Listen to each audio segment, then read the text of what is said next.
জেলা শাসকের উপস্থিতিতে ব্লক স্তরের প্রশাসনিক পর্যালোচনা সভা।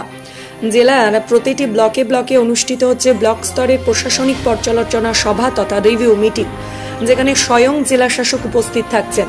সেরূপ শুক্রবার রামপুরহাট 1 ও রামপুরহাট 2 নম্বর ব্লকে পৃথক পৃথকভাবে দুটি প্রশাসনিক সভা অনুষ্ঠিত হয়।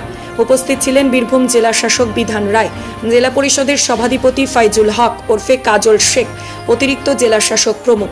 সভায় মূলত ব্লক সমষ্টি উন্নয়ন আধিকারিক, যুগ্ম সমষ্টি উন্নয়ন আধিকারিক, পঞ্চায়েত সমিতির সভাপতি, সহ সভাপতি, অত্র ব্লকের প্রতিটি প্রধান, উপপ্রধান এবং ব্লক ও পঞ্চায়েত স্তরের সরকারি আধিকারিকদের নিয়ে এই সভা। এক সাক্ষাৎকারে জেলা শাসক বলেন, এটা রুটিন মাফিক ব্লক স্তরের প্রশাসনিক সভা, যেটা 2021, 22 ও 23 সালেও করা হয়েছিল।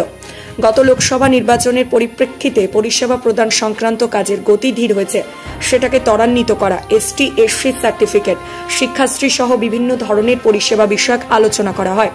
এছাড়াও নির্দিষ্ট সময়ের মধ্যে প্রকল্পের উন্নয়ন খাতে 60 থেকে 70% টাকা খরচ করতে হয়, তাহলে পরবর্তী এলটমেন্ট পায়। যেখানে যেখানে খরচের হার কম আছে সেগুলো চোখে আঙুল দিয়ে দেখা। কোথাও যদি ট্রেনিং এর দরকার থাকে কিংবা কোনো কিছু বোঝাবুঝির দরকার আছে সেগুলি করা। সেই প্রেক্ষিতে জেলার প্রতিটি ব্লকে ব্লকে গিয়ে আলোচনা সভা। বীরভূম জেলাকে একটা ভালো জায়গায় নিয়ে যাওয়ার জন্য করছি, যাতে জনসাধারণকে পরিষেবাগুলি ঠিকঠাক দেওয়া হয়।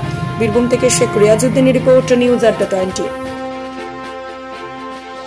যে কাজকর্ম আছে সেগুলি আমাদের ST সার্টিফিকেট, তারপরে আমাদের শিক্ষাশ্রী বা ইত্যাদি যতগুলি যা আছে আমাদের অ্যাডমিনিস্ট্রেশন যে আমরা দেখবো সেগুলো আমরা রিভিউ করছি। প্রত্যেকটা ব্লকে ব্লকে গিয়ে রিভিউ করছি। তার কারণ হচ্ছে আমাদের বিগত দিনে প্রায় 4 মাস কি 5 মাস আমাদের নির্বাচনজনিত কারণে আমাদের কাজের গতিটা একটু স্লো হয়েছে, ঠিক আছে। সেগুলিকে আরেকটু ত্বরান্বিত করার জন্য আমরা এসেছি, যাতে একটা নির্দিষ্ট সময় আসে। আমরা সবাই জানি যে তার মধ্যে আমাদের 60% 70% খরচ করতে হয়, তাহলে পরবর্তী অ্যালার্টমেন্টগুলো আমরা পাই।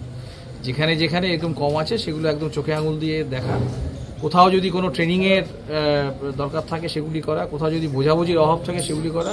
একদম ধরে ধরে প্রত্যেকটা বিষয়ে আমরা প্রত্যেকটা ব্লকে ব্লকে করছি। আজকে রামপুরহাট 2 এবং রামপুরহাট 1 দ্বিতীয় ধাপে আমরা করেছি। এটা সারা জেলা জুড়েই চলবে। এটা আগেও করেছি 2021 সালে, 2022-23-এও হয়েছে, এখনও চলবে।